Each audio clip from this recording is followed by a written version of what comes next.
साथियों नमस्कार। क्या कांग्रेस का सुपड़ा साफ हो गया है? क्या भारत मुक्त कांग्रेस होने जा रही है? क्या राहुल गांधी में वह दमखम नहीं बचा है कि वो इंडिया गठबंधन के साथ लोकसभा चुनाव जीत सकेंगे? क्या प्रधानमंत्री नरेंद्र मोदी तीसरी बार हैट्रिक लगाने जा रहे हैं? बिल्कुल नहीं। गोदी मीडिया, भारतीय जनता पार्टी और आरएसएस ऐसे तमाम अफवाह मचा रखा है पिछले 3 दिनों से कि कांग्रेस खत्म हो गई और भारतीय जनता पार्टी आसमान छू रही है। भारतीय जनता पार्टी को बढ़ा चढ़ा करके बताया जा रहा है मीडिया में, भारतीय जनता पार्टी के कार्यकर्ताओं के द्वारा और सोशल मीडिया पर भी, लेकिन ऐसा कुछ भी नहीं है। कांग्रेस को जितना वोट मिले हैं उतना भारतीय जनता पार्टी को नहीं मिले हैं। इन 4 राज्यों में वोट के मामले में कांग्रेस बाजी मारी है और सीटों के मामले में भारतीय जनता पार्टी बाजी मारी है। अब इसको आंकड़ों के आईने में देखिए तो भारतीय जनता पार्टी को 4,81,68,987 वोट मिले हैं 4 राज्यों के चुनाव में, और वहीं कांग्रेस को इससे कहीं ज़्यादा, काफ़ी ज़्यादा 4,92,24,020 वोट मिले हैं कांग्रेस को। तो इसमें सीट के मामले में भारतीय जनता पार्टी की जीत हुई है और वोट के मामले में कांग्रेस की जीत हुई है। तो जब वोट के मामले में कांग्रेस की जीत हुई है तो सुपड़ा साफ किसका हुआ है? भारतीय जनता पार्टी का या कांग्रेस का? लगभग 11 लाख ज्यादा वोट मिले हैं 4 राज्यों में कांग्रेस को। तो कांग्रेस को ज्यादा वोट मिले हैं तो किसका सुपड़ा साफ हुआ? एक वाजिब सा सवाल है। लेकिन गोदी मीडिया, भारतीय जनता पार्टी का IT cell, Bharatiya Janata party के नेता, आरएसएस के प्रचारक ऐसी समा बांध रहे हैं जिससे कि जनता में यह संदेश जाए कि कांग्रेस हारेगी लोकसभा चुनाव और भारतीय जनता पार्टी जीतेगी, भारतीय जनता पार्टी हैट्रिक लगाएगी, भारतीय जनता पार्टी तीसरी बार चुन करके आएगी। और यह नैरेटिव सिर्फ बाहर ही नहीं, संसद के अंदर भी और कोई नहीं, इस देश के प्रधानमंत्री ने कहा है कि कांग्रेस रसातल में जा रही है और भारतीय जनता पार्टी तीसरी बार लोकसभा चुनाव जीत करके हैट्रिक लगाने जा रही है। और उनका समर्थन भारतीय जनता पार्टी और एनडीए के घटक दलों के सांसदों ने किया। लेकिन किसी के इस तरह से कह देने से कि उसकी पार्टी जीतने जा रही, जितनी पार्टियां लड़ती हैं, कोई छोटी पार्टी होती है तो वो भी कहती है कि हम जीतने जा रहे हैं। अगर लोकसभा चुनाव होने वाला है, देखिएगा मायावती भी कहेंगे कि हमारी पार्टी जीतेगी और हमारी सरकार बनेगी और मैं प्रधानमंत्री बनूंगी। समाजवादी पार्टी के लोग भी यही कहेंगे, डीएमके के लोग, जनता दल यू के लोग, जितनी भी पार्टियां हैं सब लोग जनता के अंदर ये संदेश देने के लिए कहेंगे कि हमारी जीत हो रही है, हम सरकार बनाएंगे, हम प्रधानमंत्री बनेंगे। ठीक उसी तरह से प्रधानमंत्री नरेंद्र मोदी एक समा बांध रहे हैं, जनता के बीच संदेश दे रहे हैं और झूठा संदेश दे रहे हैं। झूठ बोलने के मामले में तो माहिर है ही प्रधानमंत्री जी हमारे। चुनाव के पहले छत्तीसगढ़ में भूपेश बघेल भी कह रहे थे कि कांग्रेस की भारी मतों से जीत होने जा रही। अशोक गहलोत भी कह रहे थे कि हमारी जीत सुनिश्चित है, हमने जितना विकास का कार्य किया है, जितनी फ्री रेवड़ियां बांटी हैं, जितने लोक लुभावन लोकहित में काम किए हैं, उसका फायदा हमें मिलेगा। ठीक यही बात केसीआर ने भी कही थी तेलंगाना में। लेकिन इन तीनों की हार हो गई। तो क्या प्रधानमंत्री नरेंद्र मोदी जो संसद भवन के अंदर डींगे हाँक रहे हैं, इनकी जीत होगी। इनका भी हाल वही होगा जो केसीआर का हुआ, जो भूपेश बघेल का हुआ, जो अशोक गहलोत का हुआ। तो साथियों, आज हमें यह देखना है कि लोकसभा चुनाव में किसका पलड़ा भारी होने जा रहा है। एक बात समझ लीजिए कि भारतीय जनता पार्टी दक्षिण भारत में इसको एक भी सीट नहीं मिलने जा रही है। तेलंगाना में जो इसे कुछ सीटें मिलती थी, कर्नाटक में जो इसे सीटें मिलती थी, उस पर पूर्ण विराम लग गया है और वहां पर अब कांग्रेस का कब्जा हो गया है।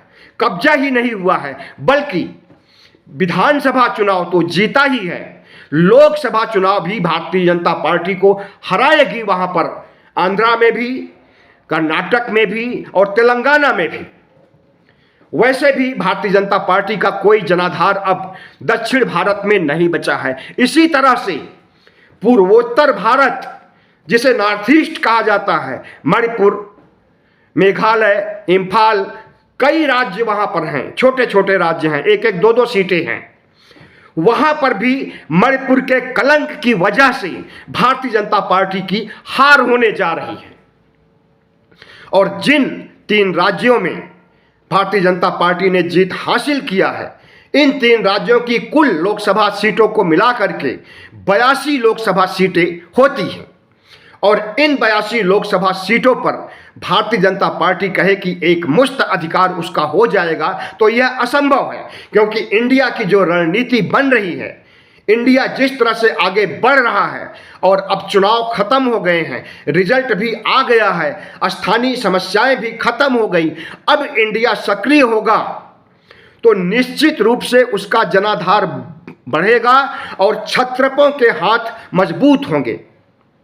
बंगाल में ममता दीदी हराएगी भारतीय जनता पार्टी को, वहां से कांग्रेस को कम सीटें दी जाएंगी, ममता दीदी ज़्यादातर सीटों पर लड़ेंगी, कम्युनिस्ट को भी 1 आध सीटें दी जा सकती हैं। इसी तरह से महाराष्ट्र में जो इन्होंने शिवसेना को तोड़ करके, एनसीपी को तोड़ करके गंध फैलाई हुई है, इसका बड़ा बुरा खामियाजा भारतीय जनता पार्टी को भुगतने के लिए मिलेगा और उसके संकेत आने लगे हैं।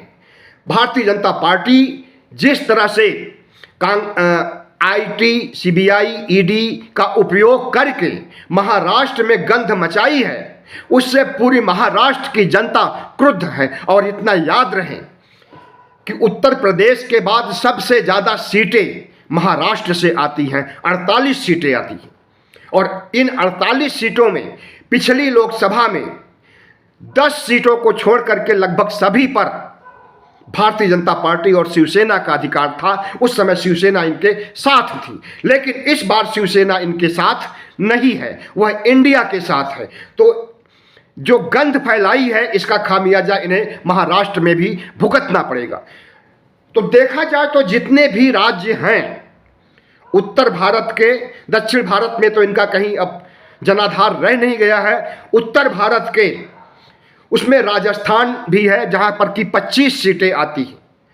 पिछली बार 25 में से 25 सीटें भारतीय जनता पार्टी को मिली थी, लेकिन इस बार जब इंडिया गठबंधन बन करके खड़ा हुआ है और मजबूती के साथ राहुल गांधी भारत जोड़ो यात्रा के बाद और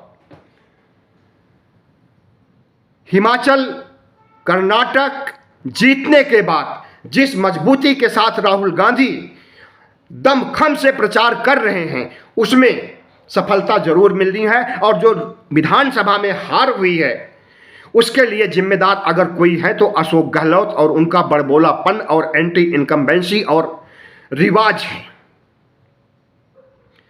यहां रिवाज लगभग 30 साल से है कि एक के बाद दूसरी पार्टी को जिताया जाता है और वो दोनों पार्टियां होती हैं कांग्रेस और बीजेपी। तो इस बार जीत का नंबर बीजेपी का था। तो ये तो गणित रहा विधानसभा चुनाव राजस्थान का, लेकिन लोकसभा चुनाव में स्थिति पलट जाएगी। जब इंडिया गठबंधन मजबूत होगा तब राहुल गांधी भी मजबूत होंगे और यहां पर कांग्रेस ही टक्कर देगी भारतीय जनता पार्टी को। तो जितने भी राज्य हैं, हर जगह अगर एक रणनीति के तहत पूर्व नियोजित योजना के साथ इंडिया चुनाव लड़ेगा तो निश्चित रूप से जीतेगा। और प्रधानमंत्री नरेंद्र मोदी का बड़बोलापन संसद के अंदर, संसद के बाहर जो है कि वो हैट्रिक लगाने जा रहे हैं, तीसरी बार प्रधानमंत्री बनने जा रहे हैं, एक दीवा स्वप्न रह जाएगा। तो साथियों, क्या इंडिया गठबंधन में वाकई टूट पड़ गई है? क्या इंडिया गठबंधन वाकई खत्म हो गया है, जैसा कि गोदी मीडिया और भारतीय जनता पार्टी के नेता चीख चीख करके कह रहे हैं कि इंडिया तो खत्म हो गया? ऐसा कुछ भी नहीं है। इंडिया और मजबूत हुआ है, कांग्रेस का जनाधार और बढ़ा है। मैंने अभी बताया आंकड़ों के आईने में कि लगभग 11 लाख ज़्यादा वोट मिले हैं इन 4 राज्यों में कांग्रेस को। तो कांग्रेस का कोई नुकसान नहीं हुआ है, वो फायदे में है। और जहां तक 3 राज्य हारने की बात है, तो 3 राज्य नहीं हारे हैं, सिर्फ 2 राज्य हारी है कांग्रेस और 1 राज्य जीती है। 2 राज्य जो हारी है वो है छत्तीसगढ़ और राजस्थान, और 1 राज्य जीती है तेलंगाना। तो हार सिर्फ 2 राज्यों में हुई है। भारतीय जनता पार्टी की सरकार थी मध्य प्रदेश में, वहां पर भारतीय जनता पार्टी जीती नहीं है, अपने मुख्यमंत्री को या अपने शासन को बरकरार रखी है। इसे जीतना नहीं कहा जाता है। अगर अशोक गहलोत राजस्थान में जीतते या इन्हें ज़्यादा सीटें मिलती तो उसे जीत नहीं कही जाती, यह कहा जाता कि अपनी सीट को, अपनी सरकार को बरकरार रखने में कामयाब हुए हैं। यही बात भूपेश बघेल पर भी लागू होती है। तो इंडिया गठबंधन में जो कुछ चल रहा है, आज 6 दिसंबर को इंडिया गठबंधन की बैठक हुई थी, सभी घटक दल नहीं मौजूद थे, छोटी बैठक थी और सबको आमंत्रित किया गया था। लेकिन तमिलनाडु में भारी तबाही मच गई, बड़ा तूफान आ गया, सुनामी जैसा, इसलिए वहां के मुख्यमंत्री स्टालिन नहीं आ सके। बिहार में नीतीश कुमार को वायरल फीवर हो गया था, बुखार हो गया था, इसकी वजह से नहीं आ सके। उद्धव ठाकरे भी किन्हीं कारणोंवश नहीं आ सके और सब ने सफाई दे दी है और कारण बता दिया है। ममता दीदी के यहाँ शादी थी और कई पहले से कार्यक्रम सुनिश्चित थे, देर से सूचना दी गई थी, इसलिए वो नहीं आ सकी। लेकिन ये 3-4 नेता नहीं आ सके तो गोदी मीडिया को अवसर मिल गया यह कहने के लिए कि इंडिया टूट गया, इंडिया खत्म हो गया। लेकिन उन्हें याद नहीं है कि इंडिया को खड़ा करने में नीतीश कुमार का ही हाथ है। नरेंद्र मोदी को गच्चा दे करके एनडीए से अलग हुए, उसके बाद राष्ट्रीय जनता दल से मिलकर के अपनी सरकार बनाई और सरकार बनाने के बाद फिर दिल्ली फतह के लिए इन्होंने उसी समय से प्रयास शुरू कर दिया था। लगभग 1 साल पहले से सभी छत्रपों से मिलते हैं, नीतीश कुमार रणनीति बनाते हैं और इंडिया गठबंधन खड़ा करते हैं। विधानसभा चुनाव के कुछ महीने पहले जून में पहली बैठक हुई थी पटना में, उसके बाद 2 और बैठकें हुई बंगलौर में और मुंबई में, और इन बैठकों से इंडिया गठबंधन का शक्ल बन करके तैयार हुआ। और अब बाकी रह गया है सीट बंटवारे पर बात करना, और जब इस बार इंडिया गठबंधन की बैठक होगी तो सीट बंटवारे पर बात चलाई जाएगी और उस पर सफलतापूर्वक सीटों का बंटवारा किया जाएगा।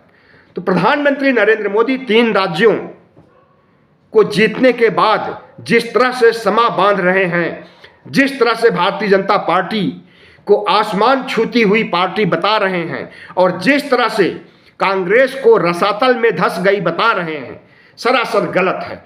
न तो इन चुनावों के बाद भारतीय जनता पार्टी मजबूत हुई है और न कांग्रेस कमजोर हुई है। साथियों, अब आगे क्या होगा कुछ नहीं कहा जा सकता है। इंडिया आगे बढ़ भी सकता है, चुनाव जीत भी सकता है, कुछ भी हो सकता है। चुनावी समीकरण हमेशा बदलते रहते हैं और जो समीकरण चुनाव के दिन तक होते हैं, फ्लोटिंग वोट उसी पर पड़ते हैं और जिधर फ्लोटिंग वोट पड़ते हैं उसी की जीत होती है।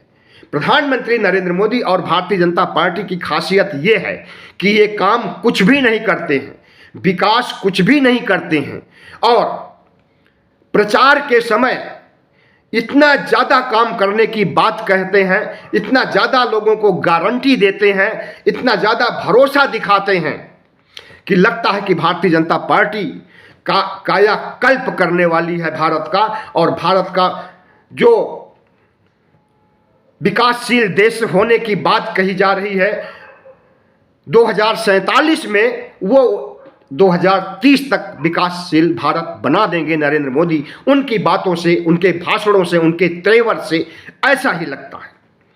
मोदी जी हर बात की गारंटी देते हैं और गारंटी की भी गारंटी देते हैं, लेकिन इस देश की जनता नहीं भूली है कि 2013-14 में प्रधानमंत्री नरेंद्र मोदी ने जो जो गारंटियां दी थी, एक भी गारंटी नहीं पूरी हुई। 15 लाख की तो बात भूल जाइए, वो तो जुमला था। उसके अलावा जो गारंटियां दी थी, किसानों की आय दोगुनी कर देंगे, बेरोजगारों को 2 करोड़ नौकरियां हर साल देंगे, बुलेट ट्रेन चलाएंगे, लगभग 50 इस तरह की गारंटियां दिए थे। उसमें से कितनी गारंटी कामयाब हुई है?